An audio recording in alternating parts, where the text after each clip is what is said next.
Bien le bonjour à tous, c'est Matt et aujourd'hui j'avais envie de faire une vidéo pour vous parler des deux premiers épisodes de la série dédiée à Oswald Cobblepot, le pingouin, issu du coup du film The Batman et donc de l'univers, on va dire, The Batmanverse par Matt Reeves, vu qu'on a l'impression au fur et à mesure que cet univers va s'étoffer pour vraiment devenir un univers à part entière.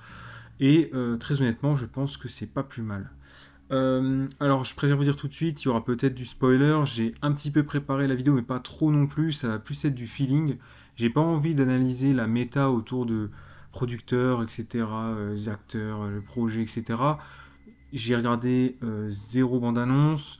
Comme je dis souvent, c'est rare que je me hype pour des projets, surtout séries-films. En général, j'en ai rien à foutre. Euh, je ne savais même pas exactement de quoi allait parler la série, à part l'ascension ou non du pingouin à Gotham, des événements qui se seraient passés juste après les attentats que le Riddler avait commis à Gotham. Euh, mais voilà, je n'en savais pas plus sur le contexte de cette série, je ne l'attendais pas. Ça ne veut pas dire que j'en avais rien à secouer, mais j'ai vu qu'elle était sortie, je me suis dit allez vas-y, tente. À savoir quand même que moi, le film The Batman, je l'apprécie grandement. Je ne pense pas que ce soit un des meilleurs films Batman qu'on ait eu, mais je pense que d'un point de vue mise en scène, c'est la première fois que je crois qu'on voit un Batman dans une Gotham si gothique, si... Enfin, à part le film de 89, depuis, c'était fini en fait. Je pense que ce film a vraiment capté l'essence de son époque dans laquelle elle était sortie, à savoir qu'est-ce qu'on attend aujourd'hui des films de super-héros, sans non plus tomber dans les blagues méta autosuffisantes où on se moque de nos persos qu'on aime, où on les rend humains, mais pas humains dans le sens avec peut-être des faiblesses, mais humains dans le sens en fait on se fout de leur gueule en fait. Voilà. Le cinéma MCU des dernières années où en fait on met une tape dans le dos au geek trentenaire, on lui dit ah t'as vu, nous aussi on a mis des comics. Non, ça me plaît pas. Donc voilà, je préfère partir tout de suite en disant que le bagage que j'ai avant cette série est que j'apprécie la proposition qu'a fait Matrice avec son Batman. Du moins pour le premier film, on verra par la suite. La série commence vraiment tout juste après les attentats du Riddler. On est tout de suite dans l'ambiance avec le même thème qui se trouve dans le film The Batman. Moi, je l'apprécie grandement, cette espèce de marche funèbre, comme une sorte de cloche d'église très gothique, etc. Vraiment, il y a un travail qui a été fait sur ce film et on a du coup cet héritage qui forcément se retrouve directement dès le premier épisode pour aussi bien nous faire comprendre qu'on est dans le même univers et on brode autour. Mais j'y reviendrai peut-être un peu plus tard. Je vais pas vous faire un résumé à chaque fois des épisodes en entier, mais voilà, en fait, on retrouve Oswald Cobblepot qui, dans ce chaos total, il voit une opportunité de grandir. Il faut pas oublier que Falcon est décédé, et donc il bossait pour lui, c'était son patron, il travaillait pour la famille Falcone, donc il va récupérer chez Falcone des dossiers compromettants sur le gratin de Gotham.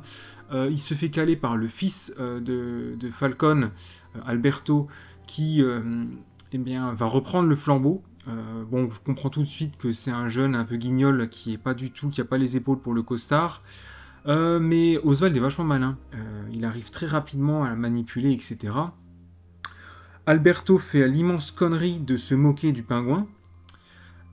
Pour ceux qui ont lu un peu de comics, le pingouin, sur le pingouin, il peut avoir un côté en fait, il boite, il est un peu ridicule, mais en fait, si vous vous moquez de lui, votre vie s'arrête, littéralement. Ça prend fin. Soit, si vous avez de la chance, ça s'arrête tout de suite. Si vous avez de la malchance, ça s'arrêtera à la fin de la journée. Et juste avant, en fait, il aura massacré tous les gens que vous aimez, en fait. Votre maman, vos parents, vos grands-mères, vos sœurs, vos frères, votre femme, vos enfants. Ce mec est une ordure dans les comics. Il faut quand même bien se rendre compte que c'est un personnage extrêmement mauvais et malsain, mais qui est très manipulateur. Il faut vraiment... Je trouve que cette série réussit à nous montrer que il y a des moments où on se rend compte qu'il y a un petit côté où il s'apprête à sourire. On se dit, il est un peu pas empoté. Il y a un côté, il est mal à l'aise avec les gens, entre guillemets, dans le sens où il a l'air d'être légèrement en décalage, le fait qu'il boite, etc. On sent qu'il essaye à fond de se fondre dans la masse, mais il y a toujours en couche autour de tout ça quelque chose où on n'arrive pas à le prendre au sérieux. Il y a un tout petit truc qui fait douter, sauf qu'en fait, c'est une de ses plus grandes forces, parce qu'en fait, étant donné que les gens le prennent un peu pour un moins que rien, un peu un beauf qui est dans le milieu criminel et qui veut monter les échelons, mais c'est un peu un mongolo en fait. Sauf qu'en fait, il joue de ça. Parce que du coup, les gens baissent leur garde quand ils sont avec lui. Donc en fait, il les matrix, il se sert des gens de comme il veut. C'est un manipulateur, c'est vraiment bien retranscrit. Et ouais, les gens en fait qui ne lui font qui font l'erreur de le sous-estimer, en fait, se font soit manipuler et ils ne le comprennent pas, soit ils se font tuer. Euh, D'ailleurs, il trouve un homme de main de cette manière-là, en fait, où il laisse la vie à un gamin qui était en train de lui tirer les jambes de sa bagnole. Et en fait, pareil, il va le retourner, il va s'en faire du coup son chauffeur, etc. Il y a vraiment ce côté. Le pingouin, il arrive à fédérer des gens. Presque de manière sectaire, quoi, en fait. Et je trouve ça vraiment intéressant. Oswald connaît beaucoup de monde, ça on nous le montre bien, il est vraiment dans le milieu sale de Gotham, des bas quartiers, c'est un peu le prince de la crasse en fait. En gros c'est ça, en fait on a Batman, on a Bruce Wayne qui est le prince de Gotham au sens presque propre, dans ses hautes tours Wayne Enterprise. Bon voilà dans ce film là c'est différent, mais l'image en général des comics et des films c'est ça. Et Oswald, c'est presque l'inverse, quoi. C'est le prince des caniveaux. Mais je dis pas ça avec une connotation moqueuse, hein. C'est vraiment ce qui en ressort. Rajouter à ça le grain qu'on a à l'image, cette espèce de patine que l'image a, la pluie constante. Il y a vraiment quelque chose de très intéressant dans l'image. J'adore cette Gotham. Vraiment, j'adore cette Gotham. Faut savoir que Oswald, il y a un côté avec lui dans cette série où, à la fois, il est presque dans le super vilain comic book, presque, hein, pas dedans, mais presque. Mais à la fois, en fait, il est très terre à terre dans le sens où il y a vraiment un côté mafia à l'ancienne. Film des années, je sais pas, 60, 70 avec la mafia, etc. Il est dans ces deux mondes à la fois. Et à l'inverse du Riddler, on voit bien qu'il aime pas ce qu'il a fait à Gotham, parce que même si lui, bon, il veut régner sur cette ville, etc., détruire la ville euh, avec un rire de crécelle à la Joker, c'est un truc, ça l'emmerde en fait. Il est pas du tout dans le délire super vilain. Il y a un tout petit peu parce que sa gestuelle, parce que il y a un feeling. Après, c'est peut-être mon background de lecteur de comics, mais il est quand même plus dans ce qu'on pourrait qualifier de mafia classique. Gotham a l'air complètement ravagé. La FEMA est présente un peu partout pour aider les gens. La FEMA, pour ceux qui ne connaîtraient pas, c'est, si vous voulez, c'est des genres de un organisme, je sais plus s'il est indépendant ou si l'État le finance, mais en gros, quand c'est la merde quelque part, on envoie la FEMA, ils ont des vaccins, ils ont trousses de secours, kits de soins, ravitaillement, énergie, enfin voilà, en fait on les envoie, il y a un séisme, on vous envoie pour aller en gros aider les gens quoi, qui sont en train de crever, il y a un attentat, on les envoie, etc. Parce que Gotham, c'est un chaos total, hein.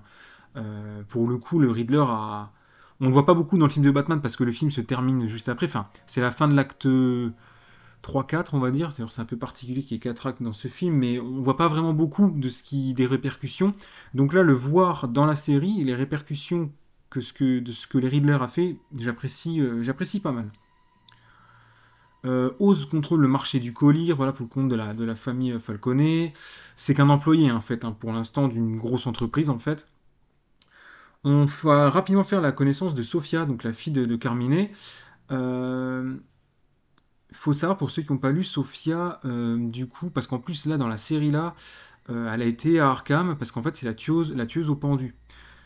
Donc ils vont chercher quand même la Sophia en gros de Long Halloween il me semble, Long Halloween, Amère Victoire et compagnie, excellent comics, lisez-les. Elle est très maligne. Elle comprend que son frère, il est pas mort, il s'est pas enfui ou quoi, il est décédé. Elle soupçonne très rapidement en fait le pingouin, parce qu'en fait, c'est la seule qui pour l'instant ne sous-estime pas le pingouin et se moque pas de lui. Du coup, quand il vient baratiner, elle, ça passe pas, les disquettes, elles passent pas en fait. Mais il rebondit vraiment beaucoup. Euh, Que dire de plus? Non, il y a vraiment. J'ai parlé du côté un peu. Qui peut être un petit peu ridicule des fois du personnage, mais vraiment léger. Mais en fait, le mec est extrêmement mauvais en fait, extrêmement malin, extrêmement intelligent, calculateur. Il rebondit sur tout, c'est un truc de dingue.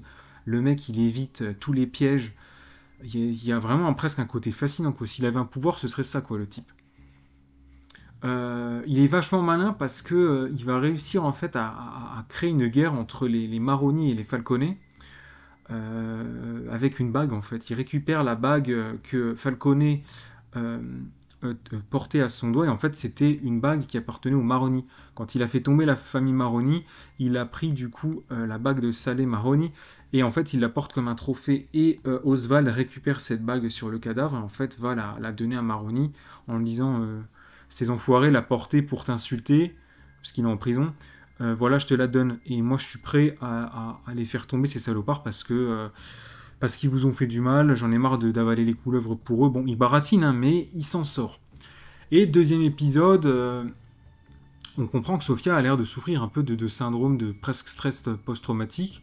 À voir comment le personnage va évoluer. Je pense que Sophia va devenir un personnage vraiment intéressant également dans la série. Ça peut être vraiment, vraiment très, très cool. Parce que pour le coup, elle pourrait plus tirer rapidement sur le super vilain en fait. À voir comment ce sera traité dans les prochains épisodes. Encore une fois, il pleut souvent, l'ambiance vraiment Gotham dans cette ville, moi j'adore. Pour vous dire, le premier épisode, j'ai regardé 2 fois, c'est rare, et presque d'affilée, hein, la même journée, à 2 heures d'intervalle, parce que ouais, c'était vraiment cool quoi. La seule chose qui m'a déplu sur l'épisode là, pour vous dire, c'est juste la musique de fin. Nous ont foutu une musique de radio très enjouée, j'ai pas compris. C'est un grand mystère, mais à part ça, on va dire ça sans faute. Très honnêtement, c'est vraiment du bel ouvrage pour le premier épisode. Je reviens rapidement du coup sur le deuxième épisode. Encore une fois, hein, Oswald l'ultra manipulateur, calculateur, j'adore. On continue de voir les répercussions de ce que le Riddler a fait. On voit les citoyens qui sont dans la merde. Les dégâts de la ville, les pénuries, qu'elles soient de nourriture, de drogue, les pannes de courant, parce que le réseau électrique a pris une sacrée claque.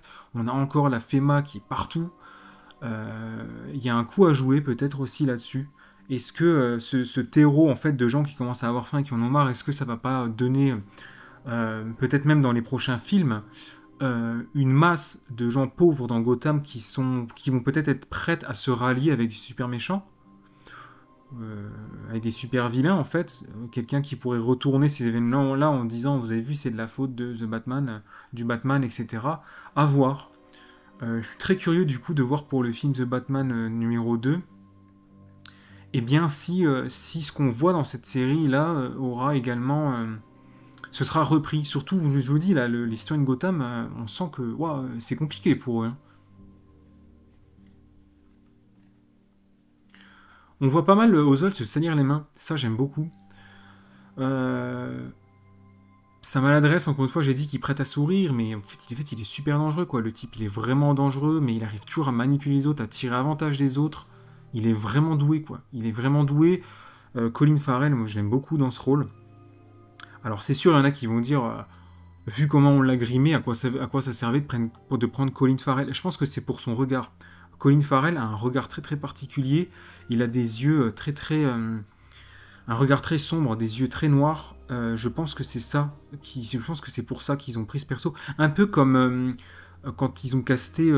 Ah merde. Pour Bane dans The Batman, qui est incarné par. Qui joue ensuite Venom, là, putain. Ah, j'ai oublié son nom. Putain, en plus, je l'aime bien, l'acteur. Bon, bref. Ils l'ont casté pour son regard, le film là, ils l'ont dit, après on l'a pris, parce qu'en fait il avait un regard qui est capable d'exprimer énormément de choses, et comme il était grimé avec un masque qui le recouvrait presque intégralement le visage, il fallait qu'on ait un acteur avec un regard, un truc, qui avait vraiment à jouer de ses yeux, et je pense que pour Colin Farrell, c'est ce ils l'ont casté pour son regard, vraiment, très honnêtement, je pense que c'est pour ça. Donc moi, en tant que pingouin, petite top quoi, rien à dire. Le scénario est bien plus développé en fait dans cette série que dans le film The Batman. Alors, c'est un peu dégueulasse de mettre en comparaison un film et une série sur le scénario parce que les séries mettront toujours des monumentales fessées au film en termes de scénario et en termes d'écriture de personnages. On ne peut pas faire des scénarios complexes On ne peut pas écrire des personnages très complexes en un film de d'1h30 à 2h30, quand en face on a des séries qui vont durer parfois plusieurs années, qui vont cumuler un total de peut-être 30-40 heures de série quand on colle les épisodes l'un à la suite. Donc la comparaison que je veux faire là, en disant que c'est plus travaillé sur le scénario, etc., que le film The Batman, est un peu dégueulasse. Euh, je l'ai dit en début de vidéo, le film The Batman joue énormément sur son ambiance, sur sa mise en scène, sur sa patine visuelle. Il y a eu d'ailleurs un traitement qui avait été fait avec ce film, filmé en numérique, imprimé sur bobine argentique, et les bobines en argentique ont reçu un traitement, je ne sais plus exactement ce que c'était, mais un peu comme de la javel, en fait, pour un peu atténuer les couleurs, un peu les ternir, les faire baver. Et ensuite, ils ont rescanné les bobines en 4K pour les repasser en numérique. Donc il y a vraiment eu une volonté en fait de créer une œuvre avec vraiment une patte visuelle. Bon, c'est un film qui s'inspire de Seven, de Zodiac, des films qui ont... c'est Darius Khondji, je crois, qui a travaillé en tant que chef opérateur sur Seven. Bon, bah, ce mec est un génie, est un véritable artiste, c'est indéniable. Euh, Même s'il s'inspire de ces films sur, on va dire, leur ambiance, oui, et même finalement leur scénario, euh, on voit bien que la mise en scène, etc., aussi a été prise de ce type d'œuvre. Donc, la série, je me perds un peu dans mes trucs, mais la série Le Pingouin, effectivement, va beaucoup plus loin, parce qu'elle a le temps de développer, etc. On a, à contrario, du coup, une mise en scène qui est plus classique, parce qu'on a moins le temps sur une série de travailler autant l'image, la mise en scène, etc., la lumière, décor. Ça reste très bon, attention, hein, j'ai pas dit que c'était de la merde. Mais le film Batman réussit parfaitement son rôle, qui était l'ambiance, en fait, et la mise en scène. Finalement, si Matt Reeves, en fait, nous sort progressivement un univers The Batman avec les films qui servent, en gros, de gros events blockbusters avec de la grosse mise en scène qui reste en tête avec une belle patine et tout, mais qu'à côté de ça, en fait, on a des séries et des scénarios développés qui permettent en fait de tisser tout autour des films l'univers The Batman, le Batmanverse. Moi, je dis oui, je dis vraiment oui. Quand l'épisode 2 a fini, je me suis dit putain merde, c'est déjà fini. Et c'est rare, très honnêtement, c'est rare que je me dise ça. Pour vous dire, quand là je matais House of Dragon, à la fin de l'épisode, je me disais pas ça, j'avais envie de voir la suite. Hein. Attention, j'ai pas dit le contraire. Mais il n'y avait pas ce côté putain merde, c'est déjà fini, c'est passé vite quoi. Donc très très honnêtement, pour l'instant, cette série est très bonne. L'épisode 2 est même meilleur que le premier. Généralement sur les plateformes c'est l'inverse, on met tout dans le premier épisode et le dernier. Et entre les deux c'est nul. Fallout. Donc très honnêtement, je vous invite à regarder cette série. Si vous n'avez pas vu le film de Batman, regardez-le. Si c'est un Seven Zodiac sauce 2022, c'est très cool. De toute façon, comparé à ce qui sort, voilà. Mais c'est plutôt très cool. Le scénario va pas casser trois pattes à un canard, mais c'est pas ce qu'on lui demande. Et ça a jamais été son objectif, je pense. Non, regardez cette série. Franchement, regardez cette série. Et je vous conseille aussi, si vous aimez le personnage du pingouin, chez Urban Comics, vous avez pour peut-être 15-18 balles, je sais plus, les prix montent. Moins de 20, je crois, j'espère. Vous avez La Splendeur du Pingouin, il me semble que c'est ça le titre du comic. Je vous mettrai une image sur la vidéo. Très très bon comics qui parle du pingouin. Vous allez voir un pingouin qui est un véritable salopard qui fait des trucs ignobles. Une ordure finie, quoi. Une ordure finie. Et le pire, c'est que ce genre de personne peut réellement exister. En fait, c'est ça, je pense, qui est le plus terrifiant dans ce comics. Voilà. Mais sinon, je le redis, très bonne série pour l'instant. Après, j'en attendais rien. Mais j'en attendais par exemple aussi rien de Fallout et c'était de la merde. Mais le pingouin, vraiment très bon. Très très bon. Bon, j'espère que la vidéo vous aura plu. Peut-être que c'était un peu brouillon. J'ai fait ça en one shot. Là, en plus, j'ai des trucs à faire. J'ai pas trop le temps. Prochaine vidéo, peut-être unboxing comics Ultimates achète. Lecture aussi des X-Men Ultimates. Putain, j'attends ça depuis tellement longtemps. Bref, regardez The Penguin, regardez The Batman, lisez des comics. Et puis je vous dis à la prochaine les gars, ciao.